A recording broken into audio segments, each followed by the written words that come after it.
जय श्री राधे। आइए आज हम लोग सनातन धर्म के अनुसार भगवान शिव के बारे में कुछ चर्चा करेंगे। भगवान शिव के महाशिवरात्रि के बारे में आज हम जानकारी लेंगे। आप सभी लोगों को पता होगा, हर मास में 2 शिवरात्रि आती है। 2 शिवरात्रि आती है, जो एक होता है कृष्ण पक्ष का, पहले कृष्ण पक्ष का आता है, फिर आता है शुक्ल पक्ष का। तो हर महीने में 2 शिवरात्रि आती है और कुछ शिवरात्रि इसमें विशेष होती है। महाशिवरात्रि होती है, एक कावड़ चढ़ाने वाली शिवरात्रि होती है। कुछ शिवरात्रि में अगर प्रदोष आता है तो और अच्छा हो जाता है। अगर प्रदोष के दिन सोमवार पड़ जाए और त्रयोदशी पड़ जाए तो उसका बहुत ही अधिक फल हमें प्राप्त होता है। उस दिन अगर हम भगवान शिव का पूजा करें, भगवान शिव का मंत्र जाप करें, भगवान शिव का रुद्राभिषेक करें, उसका कई हजार गुना ज्यादा फल हमें प्राप्त होता है।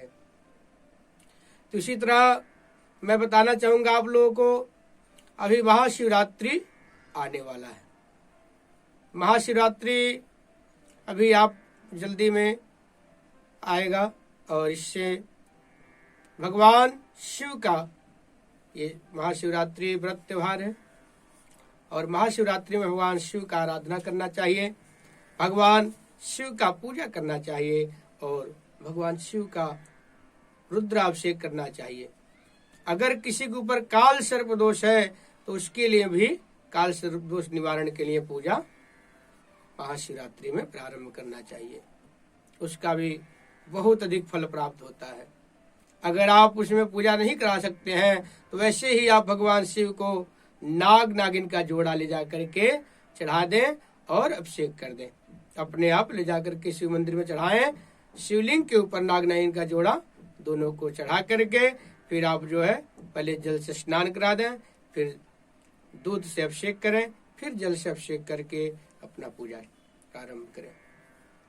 इसी तरह मैं बताना चाहूंगा, अगर आप शिवरात्रि के दिन भगवान शिव का रुद्राभिषेक करते हैं तो इसमें आपके ऊपर भगवान शिव का विशेष कृपा प्राप्त होती है और आपके कारोबारों में उन्नति होता है, वृद्धि होती है।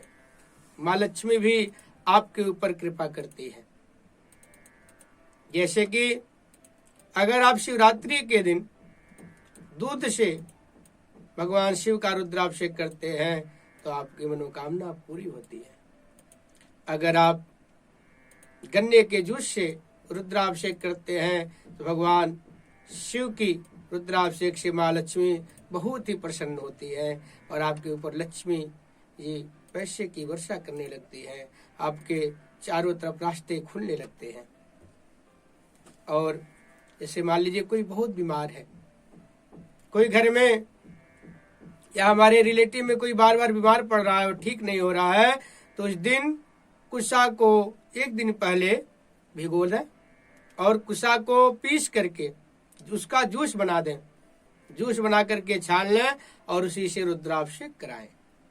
कम से कम 5 ब्राह्मणों द्वारा रुद्राभिषेक कराएं और उसका दशांश हवन करें और ब्राह्मण भोजन कराएं, तो उससे उसकी रोग शांत हो जाएगी। जो भी व्याध है वो शांत हो जाएगा, रोग से निवारण मिल जाएगा अगर आप लोग जो है कुशा के जल से रुद्राभिषेक कराएंगे तो। और बार बार किसी का काम नहीं बन रहा हो, बार बार रुकावट आ रहा हो, तो उसके लिए पंचामृत से रुद्राभिषेक कराएं। पंचामृत से जो लोग रुद्राभिषेक कराते हैं उनके जो बार बार काम बिगड़ रहे हो, काफी दिन से कोई काम अटका पड़ा है, उसके लिए बहुत ही शुभ फल प्रदान करता है, बहुत ही सिद्धिकारक यह उपाय प्राप्त होता है। और जो है मैं बताना चाहूंगा आप लोगों को, जो लोग हर एक मनोकामना को पूरा करना चाहते हैं वो दूध से भगवान शिव का रुद्राभिषेक करें।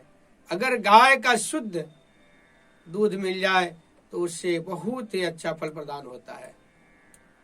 तो ये तो मैं बताया आप लोगों को किस चीज से रुद्राभिषेक करना चाहिए। और भी काफी चीजें हैं, वो भी मैं आप लोग बताऊंगा। अब इसमें आप लोग पूजा में कौन सा पुष्प चढ़ा सकते हैं भगवान शिव को, कौन सा फल ज्यादा अधिक प्रिय है भगवान शिव को, और कौन सी बूटी भगवान शिव को अधिक प्रिय है। तो जैसे मैं बताना चाहूंगा, भगवान शिव को एक तो बेर फल बहुत पसंद है, आम उनको बहुत प्रिय है, और बेल का फल भी उनको कई हजार गुना उनको पसंद है, और उसका बहुत ज्यादा फल हमें प्राप्त होता है। और जैसे अब पुष्प की बारी आती है, आक का पुष्प, धतूरा का पुष्प भगवान शिव को और चंपा का पुष्प भगवान शिव को बहुत अधिक प्रिय है। अगर आप आक का फूल और धतूरा का फूल भगवान शिव को चढ़ाते हैं तो जितना सोडा दान करने से फल मिलता है, उतना हमें आक के फूल और धतूरा के फूल चढ़ाने से फल हमें प्राप्त होता है। और वो भी अगर शिवरात्रि को आप लोग चढ़ाते हैं तो उसका फल ही बहुत अधिक प्राप्त होता है। तो मैं पुष्प के बारे में आप लोगों को बताया, अब मैं बताना चाहूंगा आप लोगों को फल के बारे में। एक तो बेर में बता चुका हूँ, बेर भगवान शिव को बहुत प्रिय है, और गन्ना भी भगवान शिव को बहुत प्रिय है। अगर गन्ना आप लोग भगवान शिव को चढ़ाते हैं, गन्ने के जूस से भगवान का अभिषेक करते हैं, स्नान करते हैं, तो इससे माँ लक्ष्मी आपके ऊपर विशेष कृपा करती हैं, विशेष फल प्रदान करती हैं। और भस्म से उनको तिलक लगाएं, 3 अंगुली से लेकर के त्रिकुंड ऐसे भगवान शिव को लगाएं, उसके बाद उसमें ओम लिख दें, इसका भी बहुत बड़ा फल प्राप्त होता है हमें। ये सब चीजें जो है हमारे जीवन में बहुत ही एक शुभ फल प्रदान करने वाली है। और कोई हमारे जीवन में घटना घटने वाला होता है, कोई हमारे पूरे जीवन में कोई दुर्घटना ऐसी आने वाली है जिससे हमें काफी हानि हो सकता है, उसमें भी ये सब हमें बचाता है पूजा पाठ और। इसी तरह जैसे मैं आप लोगों को शिवरात्रि के बारे में बताया, शिवरात्रि में भगवान शिव का विशेष आराधना होता है, और रात्रि में 4 पहर का अभिषेक होता है, प्रथम पहर, द्वितीय पहर, तृतीय पहर और सुबह सुबह चौथा पहर। चौथा पहर जो होता है वो सुबह हो जाता है। पहला पहर जो होता है मैं बताना चाहूंगा आप लोगों को, 7 से 7:30 के बीच में भगवान शिव का रुद्राभिषेक प्रारंभ कर देना चाहिए। दूसरा पहर मैं बता रहा हूँ आप लोगों को, 10 से 10:15 के बीच में दूसरा पहर भगवान शिव का प्रारंभ हो जाता है। तीसरा पहर भगवान का 1 बजे से लेकर के 1:30 बजे के बीच में प्रारंभ हो जाता है। चौथा पहर 4 से 4:30 के बीच में प्रारंभ हो जाता है। इसी तरह भगवान शिव का 4 प्रहर शिवरात्रि के दिन रुद्राभिषेक होता है। कई लोग तो ऐसे हमारे भक्त हैं, वो चारों पहर में जग करके बड़ी ही मेहनत के साथ, बहुत ही श्रद्धा और विश्वास के साथ वह पूरी रात अभिषेक करते हैं, चारों पहर की अभिषेक करते हैं। धन्य है वो लोग, भगवान शिव का चारों पहर का जो रुद्राभिषेक करते हैं, उनके ऊपर वाकई में भगवान का बहुत ही विशेष शक्ति और विशेष ही उनके ऊपर आशीर्वाद प्राप्त है, वो जीवन में उनके दिखता भी है। तो कहीं न कहीं पूजा पाठ हमें फल रहा है कि नहीं फल रहा है वो भी हमें पता चल जाता है। तो भगवान शिव का तो महिमा ही बहुत ही निराली है।